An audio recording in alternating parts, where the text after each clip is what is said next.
Good morning, my Real News Midday TV family. Thank you so much for tuning in this morning, and I'm wishing for everyone a wonderful and a productive day. And in the news this morning for April 1, 2024, cabby robbed, thrown from vehicle in Spanish Town. Detectives assigned to the St. Catherine North Police Division are searching for men who reportedly posed as passengers and robbed a taxi operator in Spanish Town of $60,000 and other items, then threw him from the vehicle.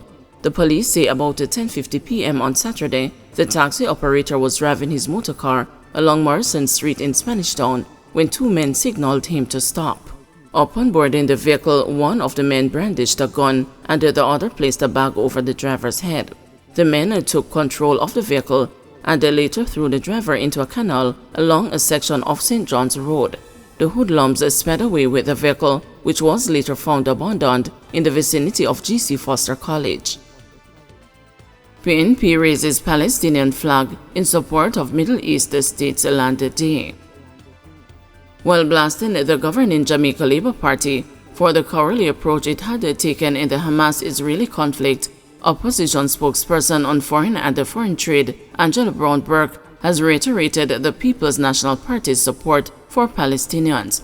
On Saturday, Brown-Burke, along with Palestinian Jamaica and attorney-at-law Jalil Dabdoub, raised the Palestinian flag at the PNP headquarters on Old Hope Road in recognition of Land Day. Observed since 1976, Land Day is a significant event in the Middle Eastern state commemorating the protest against the confiscation by Israeli authorities. It is also a day to honor Palestinian heritage and culture, Dabdoub explained. It serves as a reminder of the ongoing struggle for land rights and sovereignty. Brown-Burke outlined that the PNP's decision to raise the Palestinian flag until 6 p.m. on Saturday was in line with its history of supporting principled causes. Our foreign policy is not based on what makes us popular, but is really deep-rooted in some principles we hold dear. Long before it became popular under the People's National Party, it was that it supported South Africa against apartheid, she told the news. We have been very clear that what is happening between Israel and Palestine currently is grossly unfair, and we have joined the rest of the progressive world that has been calling for the ceasefire in Palestine and for the protection of the Palestinian people. Jamaica's foreign ministry faced a backlash after it was absent from the United Nations General Assembly vote on a resolution calling for a humanitarian truce between Israel and Hamas. The non-binding resolution, presented in October, was the UNGA's first response to the ongoing hostilities between Israel and the armed group. A week ago, the UN Security Council passed a resolution calling for an immediate ceasefire in Gaza during Ramadan, a period of fasting and introspection in the Muslim-majority Palestinian state. The resolution also demanded the immediate and unconditional release of all hostages. It was the first time the Council had called for a ceasefire since the war began in October after several failed attempts. The United States did not veto the measure in a shift from its previous position. On Sunday, Al Jazeera, a Middle Eastern media company, reported a death toll in Gaza of 32,782, with 75,298 people wounded. In a bid to end the spreading famine in the war-torn territory, the United Nations International Court of Justice ordered Israel to take measures to improve the humanitarian situation in Gaza, including opening more land crossing to allow food, water, fuel, and other supplies into the war-ravaged enclave. Transport group leaders against the fare increase strike action. Leaders of two of the island's transport groups in Kingston have declared they will not be supporting any form of industrial action against the government's deferment of the 16% increase in taxi fare, which was slated to take effect today. Taxi operators are also being encouraged not to resort to demanding the 19% increase that was granted last October. The 16% fare increase was the second tranche of a 35% fare rise granted to taxi operators last year. However, the Finance Ministry in a press release last Thursday advised that transport operators have agreed to delay the implementation of higher fares. While it was too early to garner the response of the majority of the operators to to the postponement of the fare increase, some operators were reportedly upset at the news and have lashed out at the government and the transport group's leaders. However, while there have not been any wide-scale talks of the taxi strike, a few operators have hinted that they would like to register their displeasure with the deferment by protesting. Asked whether or not he would be supporting a strike, President of the Transport Operators Development Sustainable Services, Egerton Newman, said absolutely not. We have advised them that this is not the way to go. President and the Communications Director at One Voice Transportation Group, Lorraine Oscar Finnegan, said he had made it clear to his members and to other taxi operators that he would not be leading or supporting any strike.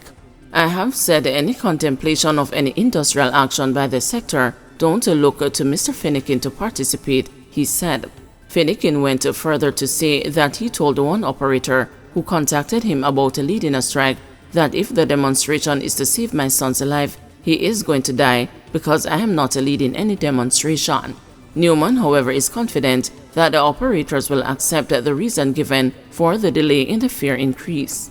I think they understand, and I think there will be no demonstration, and we are going to be having continued discussion with them and public education on the subject, and of course they will understand, and I think all will go well, he said. At the same time, he warned the taxi operators not to go ahead and implement the 19% fare increase that they had been delaying to take up with the 16% in April. According to him, some 8,000 operators had opted not to take up the increase last year.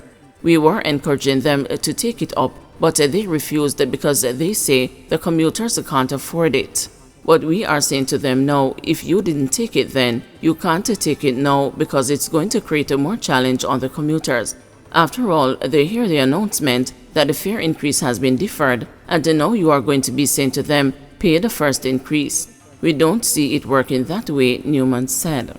The postponement followed a meeting with the Minister of Finance and the Public Service, Dr. Nigel Clark, Minister of Science, Energy, Telecommunications and the Transport, Darrell Vaz, members of the Transport Operators Steering Committee, other transport sector leaders, and the government officials. In asking the sector for a deferral of the expected 16% rate increase, Minister Clark acknowledged that the government recognized the hardships faced by the sector and what a fare increase would mean for their operations, but cited the need to maintain inflation in single digits in order to keep the economy off course, noting that the transportation sector has one of the largest impacts on inflation, it was stated in a release. It continued, Minister Vaz commended the operators for their understanding and their acceptance of the deferral, and gave his commitment to continue to work collaboratively with them to identify and agree other incentives. In so doing, he mandated the Transport Operators Steering Committee to meet and design a comprehensive transportation incentive framework that would take into account measures that would have less adverse impacts on inflation. Vaz also reportedly assured the sector that the replenishing of rolling stock through an adjustment to the motor vehicle import policy, implementation of the driver training program, and upgrading of transport centers across the island would be addressed in this financial year. According to Newman, he has accepted the reason given by the government about the impact that the increase would have on the economy at this time, and brought back the message to his members. Finnegan, for his part, said he too has been advising his members and other operators based on what the finance minister said, that if the 16% was to be implemented, it would ruin the gains on the economy, and that it would not be beneficial for them to take up the fare increase and destroy the gains made with regard to inflation. In the interim, there was consensus between both the group leaders that there are other things that the government can look at and grant the operators as incentives, which they will present to the government in a meeting next week. We explained the importance of addressing the problems that we have in transport centers island-wide, specifically in the Kingston metropolitan region, the whole issue of training that has been announced from last year but has not been touched, and the $200 million involving loan that was announced last year. Put back those things on the table, look at them as low-hanging fruits, and let us have them in lieu of a fare increase, Newman said.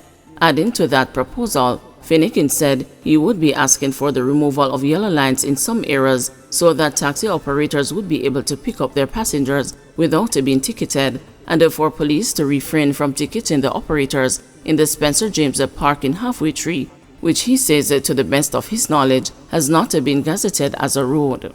Also, he said he would like to make submissions for possible amendments to the Road Traffic Act, which his group never got the opportunity to do.